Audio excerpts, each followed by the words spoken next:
இந்த வருஷம் வந்து விஸ்வாவசுன்ற வருஷம் பேர் நாமதேயம்.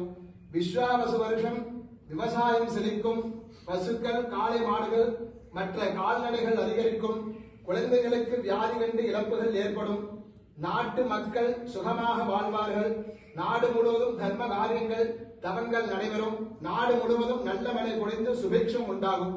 விஸ்வாவசு வருஷ நவநாயகரும் பலனும். இந்த வருஷத்துக்கு ராஜா யாருன்னு பார்த்தா சூரியன். நாட்டில் ஆட்சி மாற்றம் பதவி மாற்றம் ஏற்படும், அதிக வெயில் அதிக மழை அதிக குளிர் ஏற்படும், தீ விபத்துக்கள் ஏற்படும்.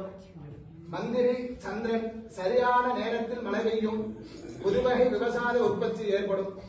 அர்க்காதிபதி சூரியன் அரசாங்கத்தின் புதிய வரி விதிவின் மூலம் விலைவாசி உயரும்.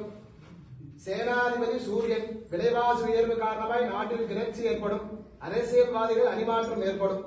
ரசாதிபதி சனி பகவான் திரவிய பயிர்கள் குறையும், கசப்பு பயிர்கள் அதிகம் விளையும். தானியாதிபதி செவ்வாய் மழை குறைவு, சிகப்பு நிற பயிர்கள் அதிக, நெருப்பு சம்பந்தமான தொழில்கள் அதிகரிக்கும். மேகாதிபதி சூரியன் உணவு தட்டுப்பாடு ஏற்படும், விலைவாசிகள் அதிகரிக்கும்.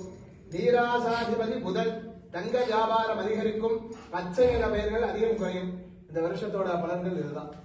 ஓம் சதாசிவ சமாரம்பாம் ஸ்ரீகண்டாச்சார்ய மத்யமாம் அஸ்மதாச்சார்ய பர்யந்தாம் வந்தே குரு பரம்பரா. நாதாதி நாதார பிரதக்ஷ பாடுமே.